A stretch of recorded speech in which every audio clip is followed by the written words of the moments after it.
New York here. This is WWE Off The Script, episode number 30, part number 3, to close out your weekend, September 14th, 2014. And like I always say, this is your number one source for all WWE news and rumors right here on YouTube.com.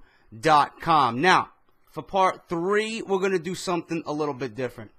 You guys have been asking, you guys have been requesting, we're going to talk about NXT Takeover 2, Fatal 4-Way, alright? I'm going to give you my thoughts and opinions on that. A lot of you guys really asked for a review. I didn't see the need to do one. A lot of people really don't ask for NXT material here from me, especially on Off The Script.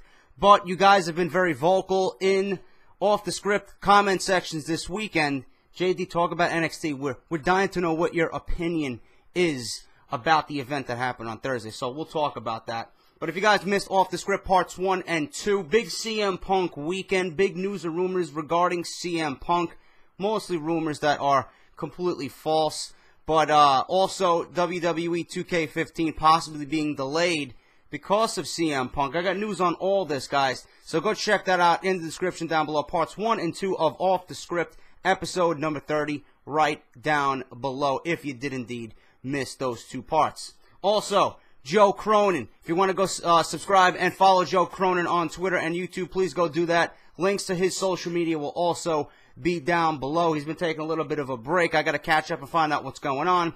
But if you guys want to go follow him on Twitter and subscribe to his YouTube channel, like I said, both of his links will be down below. And as always, Chairshot Reality, Labar, Eisenberg, Ghoulish, Chairshot Reality at WrestleZone.com. If you guys want the reality of the wrestling business, no one does it better than those 3 guys right there. So go follow them on YouTube as well. Go check their shit out on WrestleZone.com if you guys want the best talk show on the internet when it comes to professional wrestling. If you guys want to follow Labar as well, he does a ton of other shit besides CSR, Trib Live, Bleacher Report, just spreading the reality all over regarding WWE and professional wrestling. All that is down in the description below, so go check that out. Go show those guys some love and tell them JD from NY sent you over there, alright? Now, NXT TakeOver. You guys want to know about NXT.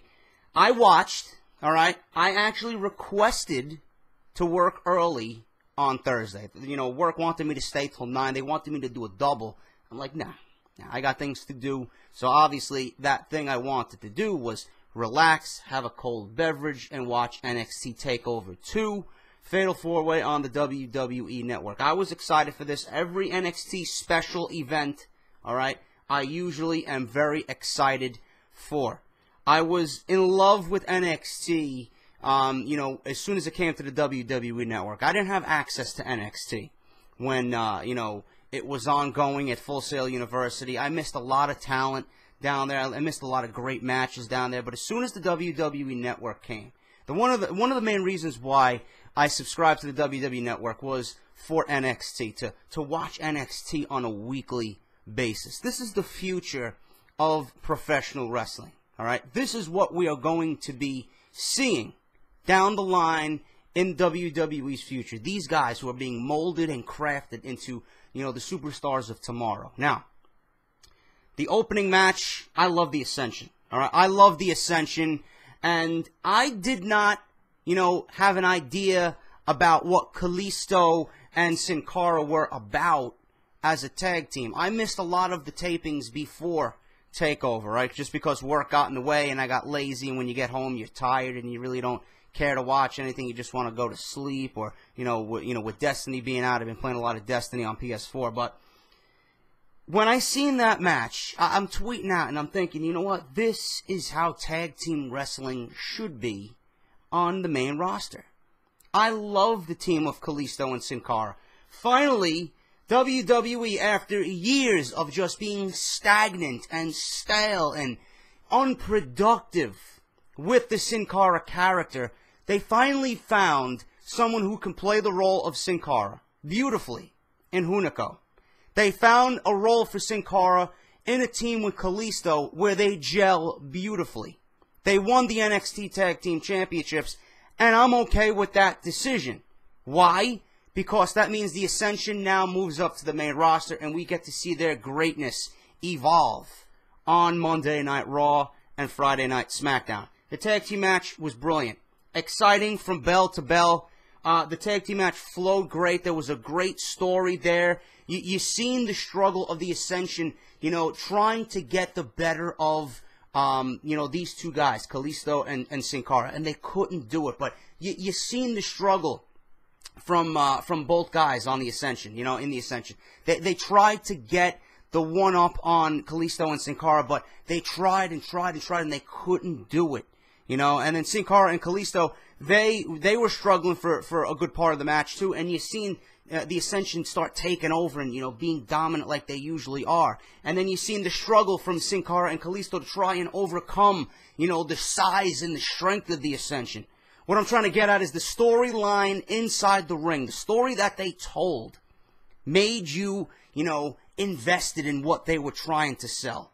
And that's what I want on the main roster when it comes to tag team wrestling. I'm okay with the Ascension losing this one. I'm okay with Sin Cara and Kalisto as a tag team, man. This is a great opportunity to develop good, teams in NXT and bring them up to the main roster. This is what WWE really needs to focus on. There's areas of focus where WWE really needs to just pay close attention. The tag team division is one of them. And right now, if booked correctly, if cared correctly, things could be very, very great for the future of NXT, for the future of tag team wrestling, and I'm excited to see the Ascension grow on WWE TV, man. Especially with Kalisto and Sin Cara. This is a great team. I would love to see these guys on the main roster, man. Look at the caliber of teams they have down there. You got Sin Cara and Kalisto. You got the Ascension. You got the Vaudevillains. These are great teams, man, that just need to be cared, and molded properly. They need to be given something important on WWE TV. Something like a tag team is the easiest thing to book, man. If you have a extremely over face team like the Usos, obviously everyone's going to be gunning for them, man. It's so easy to book. It's so easy to bring these guys up to the main roster when they are ready. Tag team wrestling should be on the up and up in WWE, and I can't wait to see its future on Monday Night Raw and Friday Night SmackDown. Great fucking match. The stories that these guys told in the ring, beautiful. And I'm glad that Sin Cara and Kalisto finally got the one-up on the Ascension. After a one-year reign, the Ascension is finally on their way to the WWE main roster. Another thing I wanted to talk about is Charlotte. Charlotte is absolutely brilliant in what she does, and I don't say this often about WWE women's wrestlers or divas. I like calling them WWE women wrestlers. Okay, I don't see Charlotte as a diva. Charlotte is actually leaps and bounds better than everyone on the main roster right now.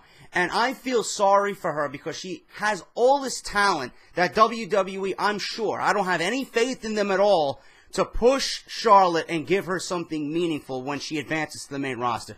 Her match with Bayley was good. I'm not big on Bayley. I don't like her character. I don't like her shy demeanor. I just am not invested in the Bayley character, all right? When Paige was down there, I was invested in Paige. Natty was down there. I'm invested in Natty Neidhart. I'm invested in Charlotte. Sasha Banks is another one. These are women wrestlers that, if molded again properly and correctly and cared for and given something important on the main roster, things will be good, man. You could build a beautiful, nice flowing division on Monday Night Raw with Paige, AJ, Natty, Naomi. Who else you got? You got Charlotte coming up, Sasha Banks. Maybe go out and sign some of the free agents that are out there. I don't know who left TNA within the last couple of months. Bring them on in. You got pieces to build around, and this is something the WWE really needs to be mindful of. What they got on the roster right now in terms of women is garbage, man. You can't invest in these characters. Brie and Nikki Bella, I don't care for, man. Cameron, I don't care for. The Total Divas, everyone on the Total Divas staff, the show itself, I just don't care for, man. Those are women wrestlers that are portrayed as something they are not, okay? I don't like any of them at all besides Natty Neidhart. Everybody on that show is just a glorified TV star with absolutely no wrestling skills, no acting skills, and they're using those individuals, those women wrestlers, to bring more mainstream notoriety to the WWE for a certain demographic. And that's fine. That's fine. But what you're showing to me when they're in the ring is garbage. That's not what I think of when I think of women's wrestling, man. When I think of women's wrestling, I want to watch NXT and see Charlotte do what she does, man. She's the daughter of Ric Flair. How difficult is that to book? Same thing with Curtis Axel. He's the son of Mr. Perfect, man. I don't understand why WWE had a hard time booking Curtis Axel. He's not his father by any means necessary, but, you know, he's the son of Mr. Perfect regardless. Same thing with Ted DiBiase. You couldn't find anything for Ted DiBiase, the son of the $1 Million Man. You couldn't find anything for him to do.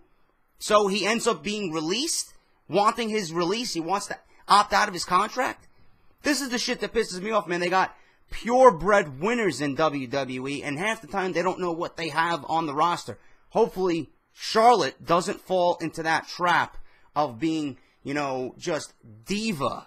You know, turned into a diva. That's not what Charlotte is, man. She's so much better than that, and it proves on NXT. What she did in the ring, what she continues to do in the ring, is amazing as far as women's wrestling goes for WWE. We haven't seen that in years. So hopefully WWE molds Charlotte into something completely opposite of what we see on the main roster when it comes to Divas Wrestling, all right? The main event. Everything that needed to happen on NXT Takeover 2, the big matches that were supposed to deliver, delivered. And they were given the proper time, all right? The Ascension and Kalisto and Sin Cara, Charlotte and Bayley got time. You had the Fatal 4-Way. They were given more than 25 minutes. That's the difference between NXT and Monday Night Raw, man. And, you know, in a pay-per-view when it comes to WWE pay-per-views, the big pay-per-views. They are given time to breathe. Matches are given time to tell the story within the ring. All four of these guys did an amazing job, man. It was very well executed, very well planned out. The story was beautiful in the ring. It was never too chaotic. It was never all over the place. You focused in on two guys at a time. You didn't have one guy all over the place. You didn't have another guy down the fucking the ramp and in the crowd. Everything was contained in the ringside area, man. It was easy to follow. It was easy to be invested in something when it came to the Fatal 4-Way like that. It was beautiful, and the right man won. Adrian Neville is a superstar. He's going to be a superstar. I see him succeeding, like a Daniel Bryan succeeding on the main roster. He might not have the look, he might not have the mic skill. That will come in time. I do think he looks like a hobbit when he actually, you know, smiles and he talks, and, you know, that's something a lot of people, I think, are going to, you know, question. But that may have been a little mean. I didn't mean to say that, but, you know, he doesn't have the look that I think the WWE is really looking for. But you can't deny the man has talent, and he's going to be that Daniel Bryan type character. He's going to be that high-flying guy that gets the crowd involved and invested, and he's going to be oohing and eyeing the crowd. That's great, man. We don't have anybody like that on the main roster. Tyler Breeze is another one. Yeah, the gimmick may look cheesy. It may reek of a model Rick Martel character back in the early 90s. He may look like Dolph Ziggler's fucking twin brother. It doesn't matter, man. I like it. It may not be a WWE World Heavyweight Champion type character, but you can't deny the man is one of the best in the ring that the WWE has right now. You know, I love it. I would love to see him grow into a main event guy, man. If he just tweaks that gimmick just a little bit, you know, just a little bit to be a little less cheesy, things would be great for Tyler Breeze. But I'm enjoying it, man. I love the way he portrays himself as Prince Pretty. And I love the cell phone, and I love him being glamorous. You know, there's no character like that on WWE that you can invest yourself in, man. I've been watching Tyler Breeze for the last couple of months. I'm invested in Tyler Breeze. I'm a Tyler Breeze guy. Same thing with Sami Zayn. He gets the crowd going, man. You can't help but cheer for Sami Zayn when the crowd is chanting what they're doing when he's in the ring, man. It's exciting. It makes you want to watch what he's doing, you know? And all three of those guys are the future of the company, and I couldn't be more excited When those guys when they were on Monday Night Raw, they were leaps and bounds the best segment of that season premiere Monday Night Raw. Easily.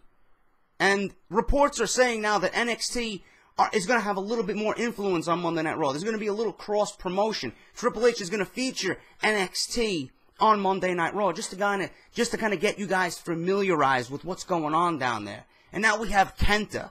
Kenta made his debut on NXT. And I'm not a big, guy when it comes to changing names if it fits. Kenta sounded good. Kenta fit the mold of who he is. He is Kenta. I'm not familiar with his matches. I'm not familiar with his career. I'm not, familiar with his back history, okay? This is the first time I'm seeing Kenta, all right? I'm very, very intrigued by what he is going to bring to WWE. Do I like the name change? Hideo Itami? No, I don't like it. I don't think that sounds good at all. I don't. Kenta, I can see on billboards in main events. Hideo Itami or Itami, I don't see it. I just don't see that name sticking and being portrayed in a WWE main event. I don't know what WWE's plans are for Kenta or Hideo Itami now. I don't know what their plans are, but they obviously brought him in, and they obviously have to have some type of plan if they actually went out and made a big deal about his signing, brought him down to NXT, and portrayed him as being the biggest signing that has ever been in NXT. I hope the WWE knows what they're doing. When they import these guys from other countries, AAA, Sin Cara was a huge bust. Nobody cared about Sin Cara. They tried to, do the whole AAA Mexican Lucha Libre thing with Sin Cara. It did not work on WWE TV, man. That kind of style does not work in NXT, on WWE singles-wise. It just doesn't work. The two guys, you got Sin Cara and Kalisto as a tag team, that works. I could see it as a tag team, alright? I don't see it as a singles guy going anywhere, making a career out of it on WWE Monday Night Raw, Friday Night SmackDown. I just don't. So that was a bust. So you gotta have some kind of worry when it comes to WWE importing these types of guys. Kenta, I think, is gonna be a different story. I think he's gonna succeed. I think he's gonna be the next Punk, next Bryan type character. Obviously his English is okay. I was surprised that his English was as good as it was, but he's going to have to develop WWE style a little bit more into his promos. He's going to have to learn the English language a little bit better. Hopefully he catches on very quick in terms of that. But I don't like the name change, man. The name change really, really did not sit well with me. Kenta was perfect. And I'm all about, keeping something that works, keeping something that sounds good. And it's a logical choice to keep the name Kenta. I know WWE has got this mindset where they want to kind of mold these guys into their own superstars. They want to have the copyrighted name under their house, under their belt, And I'm not for that, man. I'm really not. If it's good, if it makes sense, if it sounds good, great. But I just don't like the name Hideo Itami. It doesn't sit well with me, man. It doesn't speak to me as a main event name. It doesn't. All right? You guys thought the same thing about Daniel Bryan, but when Daniel Bryan molded into a character that he is today, and we think of Daniel Bryan how he is right now, he's a main event guy, whether you like it or not. Nobody's seen Daniel Bryan as a main event guy when he was on that fucking false NXT type show, that that clown-like circus that they had going on. Nobody's seen Daniel Bryan as a main event guy with that name, with that look. Now look at him. So I could be eating my words, but I'm not sitting well with the name Hideo Itami right now. And the one thing I took from NXT, the one thing I took away from NXT is that all the matches that were advertised delivered. All the matches that were supposed to be the headlining matches advertised, and they were given time to breathe. They were given time to develop. They were given time to develop a story. And that's something the WWE really needs to keep in the back of their minds, man.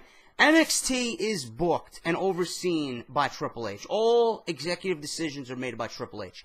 NXT is written by one or two guys. At most two guys. I've reported this. NXT is written by two guys. There's not a lot of guys dipping their hand in the cookie jar when it comes to NXT. It's overseen by Triple H. Triple H is making these decisions for NXT. He wants to make NXT the next WCW. NXT production value, beautiful, man. Full Sail University is great. The color scheme is great. The yellow is great. The set is great. The ring aprons is great. It's better than TNA. TNA is supposed to be the WWE alternative. The alternative to WWE is NXT. WWE's main competition is right down in their developmental system. I don't understand why NXT can put on shows like this and WWE puts on shit shows more times than not every Monday and every Friday. I don't understand it. I don't understand why it's so difficult to book Monday Night Raw. When you look at NXT being booked beautifully, the production values of NXT, great. The in-ring stories, great. Everything concerning the matches and the storytelling in the ring, the moveset, the guys caring about what's going on in the ring, developing their characters, telling their story in the ring, great. Why don't the guys on WWE, Raw, and SmackDown invest the time to do this? Why don't the creative writers of Vince McMahon allow these guys to do what they're doing down at NXT? I don't understand it. Can you imagine a Monday Night Raw booked like TakeOver? We would be in heaven, man. WWE has so much prime talent ready to go that they're not given the opportunity to run with the ball like these guys are doing in NXT. I really wish Vince McMahon would sit. I don't even think Vince McMahon watches the fucking NXT shows, man. I really don't. That's Triple H's thing. He's molding these guys into the next big thing, the future of the company. I don't think Vince McMahon even watches NXT, from what I see. I don't think he knows what's going on down there. You know? I don't even think he knows who he has down there. But what I'm trying to say is if you missed NXT TakeOver 2, Fatal 4-Way, if you got the WWE Network, dedicate 2 hours on a shitty night like tonight's raining, pouring in New York City, watch it. Invest your time in these guys. You're going to be seeing a lot more of Breeze, Neville, Zayn. You're going to be seeing a lot of Kenta. You're going to be seeing a lot of the Ascension. You're going to be seeing a lot of Charlotte, Bayley. You're going to be seeing these guys, man. This is the future of the WWE. It is exciting to be a WWE fan when you watch this type of shit. Some of the things I see on Monday Night Raw, it makes me embarrassed to be a wrestling fan. It makes me embarrassed to come on here and talk WWE. When I watch NXT, I'm proud to be a WWE fan. I can't wait to see these guys grow and develop. I can't wait to see these guys bring what they're doing down at NXT up to the main roster and show everyone why it's great to be a fan of professional wrestling. NXT TakeOver was fantastic. Every show that WWE puts on when it comes to NXT, these special events, are can't-miss shows, man. They're cared for, they're molded, they're given the time, you know, to impress you, to wow you. And I fully respect Triple H for what he's done with NXT. Congratulations on the guys who are booking that show and making it watchable, unlike Monday Night Raw. The true alternative is not TNA, folks. It was never TNA. It is now NXT. WWE's main competition has nothing to do with outside sources. It's not going to be Jeff Jarrett. It's not going to be Dixie Carter. It's going to be NXT. And I can't wait to see this brand develop and grow in what Triple H wants to make the next WCW, man. I love it. I can't get enough of it. NXT TakeOver, if you guys missed it, go out and watch it. But I spoke of NXT a little bit more than I wanted to. There's not really a lot of news. The only thing that I have right now regarding WWE news is WWE possibly selling their entire tape library to Warner Brothers. I don't know if this is true or not, but I seen this floating around on the internet. This is the one story I got. TheWrap.com is reporting that Warner Brothers is in talks with WWE to acquire the WWE library. WWE's library holds about 150,000 hours of content that dates back to the early 1950s. The story noted that WWE is looking at transitioning away from the library, and the WWE Network hasn't received many monthly subscribers to make up their lost pay-per-view revenue. This could be a major story if the sale goes through. I will update you guys as soon as more information becomes available, all right? A few sources reached out to WWE and a few representatives in Stamford to get clarification on the story reported this week on TheWrap.com about WWE trying to sell their video library to Warner Brothers. On the surface, it seems like a strange story. A WWE rep told the source that WWE is not selling their library. What they are looking at is possibly letting Warner Brothers distribute and digitize the rest of their library for them. All right? Currently, Cindergram handles distribution for the company. Cindergram distributes to places like Walmart, Best Buy, Target, iTunes, Netflix, and Amazon.com. This source was told that WWE is not looking to sell their library and that they are not looking to end the WWE Network. If more info becomes available, I will certainly pass it along here on WWE Off The Script, all right? And finally, guys, John Cena news and another report from the PW Insider. A few weeks ago, Vince McMahon was reportedly drilling the WWE creative on how they need to prove to John Cena fans that he's still in the fight and not a lost cause due to the beating he took from Brock Lesnar in SummerSlam. When Cena returned to Monday Night Raw and dominated the Wyatt family a few weeks back, Vince was responsible for Cena being booked so strong. Several people backstage reportedly voiced their opinion that Cena should not have been booked so dominant, but Vince McMahon would not change his mind on the subject. That's what I'm talking about. If Vince wants something to happen, he doesn't want to hear anything else from anybody. He's going to do it regardless if it's right or if it's wrong. And that's a fucking problem. Just take a look at NXT. That's what's right with WWE right now. Vince McMahon and these decisions that he's making, some of the decisions that he's making lately are just not what we need as WWE fans, all right? But that is WWE Off The Script, guys. I hope you enjoyed. Not much news on this episode. Talked about NXT Takeover a little bit. You guys wanted me to talk about it. I was incredibly thrilled with what happened at NXT. If you guys missed it, go out and watch it. Anytime NXT has a pay-per-view like this, or a special event is what they're calling it, it's a can't-miss show. NXT Takeover 2 proved that. The storytelling, the character build-up, the build-up to the matches, just the overall epicness and excitement of it, the small crowds at Full Sail University getting invested into the crowd, into the product, and just having fun with it. The chants are great. When the crowd is that excited, you know, at an event, it gets you, the viewer sitting at home, excited, and your eyes are just wide open, wanting to watch and invest your time in something like that, man. It's great. And NXT, what they're doing down there is absolutely phenomenal. I'm excited to see what happens next with the NXT brand and what Triple H does with everybody down there, man. All right? I don't know if there's going to be a Monday Night Raw review this week. You guys keep asking me. I don't know if I have time, if it's good. If something important happens, I will probably come on here. But if it's dull, if it's boring, if I'm falling asleep, there's no reason for me to come on here, okay? So it is what it is. I'll take it. I'm playing it by ear. If something good happens, I'll be on here. But regardless of that, guys, hope you enjoyed Off The Script, part number 3, episode number 30 this week. If you did, leave a like on your way out the door. Like, favorite, share, comment, subscribe. I'll be back, as always, next week with number 31, your number one source for all WWE needs right here on YouTube.com. I'm JD. Have a great week, guys, and I'll talk to you all very soon, all right? Take care.